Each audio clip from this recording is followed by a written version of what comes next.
రాజు తన సామ్రాజ్యంలో ఉన్న ప్రజలను సురక్షితంగా ఉంచడానికి ఎంతమంది శత్రువులతో యుద్ధం చేసి రాజ్య ప్రతిష్టను భంగం కలగకుండా ఉండాలని చూసినా సరే, మరి రాజు కింద ఉన్నటువంటి మంత్రివర్గం మరి సైన్యం సరిగ్గా లేకపోతే రాజు ఎంత కష్టపడ్డా కూడా దానికి ప్రతిఫలం ఉండదు. సేమ్ ఇదే సిచ్యువేషన్ ప్రజెంట్ జనసేన పార్టీలో కూడా ఇలాగే జరుగుతుంది.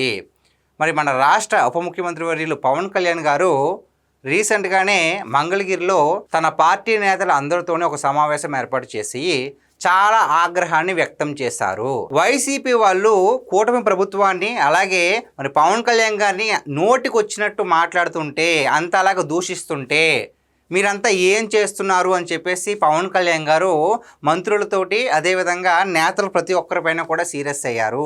మీరెందుకు వ్యతిరేకత చూపించట్లేదు, మీరెందుకు మీ గళాన్ని విప్పట్లేదు, మీరెందుకు అసలు స్పందించట్లేదు అని చెప్పేసి పవన్ కళ్యాణ్ గారు చాలా అంటే చాలా మండిపడ్డారు.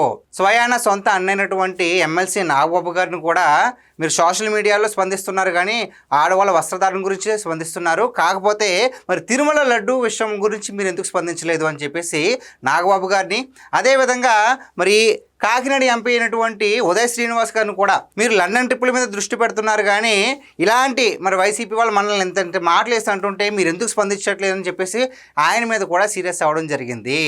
అంతేకాకుండా ప్రతి ఒక్కరి లిస్ట్ నా దగ్గర ఉంది. మీరు ఏమేమి పనులు చేశారు, ఏమేమి చేయబోతున్నారు, మీరు ఎక్కడెక్కడ ఎంత లంచాలు తీసుకుంటున్నారు, ప్రతి ఒక్కరి గురించి నాకు తెలుసు అని చెప్పేసి ప్రతి ఒక్క నేతని కూడా గట్టిగా హెచ్చరించడం జరిగింది. ఎందుకు ఇది అవసరమా అంటే ఇది చాలా చాలా అవసరం. మనం ఇందాక ఒక ఎగ్జాంపుల్ చెప్పుకున్నామండి. రాజు ఎంత కష్టపడినా తన సామ్రాజ్యంలో ఉన్న ప్రజలు సుభిక్షంగా ఉండాలి, మంచిగా ఉండాలని ఎంత కష్టపడినా ఎంత ఆలోచన చేసినా మరి రాజు దగ్గర ఉన్నటువంటి మంత్రులు అలాగే మరి సైన్యం ఆ సేన సరిగ్గా లేకపోతే ప్రత్యర్థులు వచ్చి ఆ రాజ్యాన్ని కొల్లగొడతారు. అదేవిధంగా మరి పవన్ కళ్యాణ్ గారు ఇప్పుడంటే అధికారం ఉంది, మరి 9 ఏళ్ళు జనసేన పార్టీ పెట్టినప్పటి నుంచి ఎన్ని అవమానాలు, ఎంతమంది తన వ్యక్తిగత జీవితం గురించి కానీ లేదంటే ఇంట్లో ఆడవాళ్ళని కూడా నీచాతి నీచంగా దూషించారు. అవన్నీ కూడా పట్టించుకోకుండా అంతలా పోరాడింది ఎవరి కోసం? ప్రజల కోసం. ఎవరిని నమ్ముకుని అంతలాగా ముందుకొచ్చారు? జన సైనికుల్ని, వీర మహిళల్ని నమ్ముకుని. ఓకే, కష్టపడ్డారు, అధికారంలోకి వచ్చాం. మరి అధికారంలోకి వచ్చిన తర్వాత కష్టాలు రాకుండా ఉంటాయా? వస్తాయి.